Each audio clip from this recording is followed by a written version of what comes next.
దేనిని బట్టి దేవుని మహిమపరచాడయ్యా అంటే విశ్వాసము వలన. ఆ విశ్వాసం ఎలా ఉన్నదయ్యా అంటే 77వ సంవత్సరంలో దేవుడు మాట్లాడాడు, నీకు సంతానం ఇస్తానయ్యా అన్నాడు. నీ సంతానం ఇసుకరేణంలో ఉంటుంది అన్నాడు. నీకు చేతనైతే లెక్కించు, ఆకాశ నక్షత్రాలు ఉన్నాయి, వాటి వల్ల నీ సంతానం ఉంటుంది అన్నారు. 99 ఏళ్ళు వచ్చాయి, 24 సంవత్సరాలు ఎదురు చూశాడు. ఇటు చూసిన గాఢంధకాలమే. శాలం అంటా ఉన్నాయి, నా గర్భం ఉడికిపోయింది, నా స్త్రీ గర్భం నిలిచిపోయింది, ఇక నా సంతానం కలగదా. కానీ అబ్రహాం ఏం చేయలేదని రోమియోలకు రాస్తూ పౌలు గారు అన్నాడు అంటే, ఇచ్చిన వాగ్దానాన్ని బట్టి సందేహింపక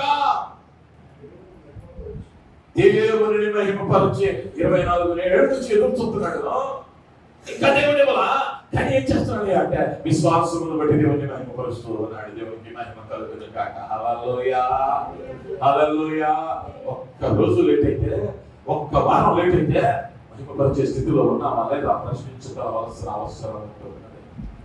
అనేక పర్యాయాలు ఈ విశ్వాసాన్ని బట్టి ఏం కావాలి అంటే నా దేవుడు మహిమపరచబడాలి. అబ్రహాము యొక్క విశ్వాసం బట్టే దేవుడు ఏమవుతున్నాడు అంటే మహిమపరచబడుతూ ఉన్నాడు. ఈనాడు అనేక పర్యాయం విశ్వాస జీవితంలో మన విశ్వాసం ఎలా ఉన్నది అంటే గడ్డి వలె ఉంది. ఆ గడ్డి ఏమవుతుంది అంటే గాలి ఎటు పుడితే అటు పోయింది. ఈరోజు దృఢంగా ఉంటుంది, గాలి వీయనంత కాలం. శ్రమ అన్న గాలి, ఉపద్రవం అన్న గాలి, లేదా సూటిపోటి మాటలు అన్న గాలి, లేదా హెచ్చరిక అనేటువంటి గాలి వీచిన వెంటనే వీటికి అనుకూలంగా ఏమవుతున్నాయి అంటే విశ్వాసంలో అతి స్థితిలో నీవు ఉన్నావేమో. దేవుడు అంటా ఉన్నాడు, నీవు ఎలా ఉండాలి అంటే సందేహింపక నిత్యము నిరీక్షణ కలిగిన వాడవై నన్ను నమ్మితే నా మీద విశ్వాసం ఉంచితే ఇచ్చేసరే అంటే బలము నుండి విశ్వాసము వల్ల బలం అంటాడు.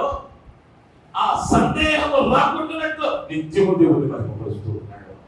నిత్యము దేవుని మహిమపరచిన వారిగా మనం ఇక్కడ అబ్రహాములో మనం జ్ఞాపకం చేసుకోగలిగిన భాగమై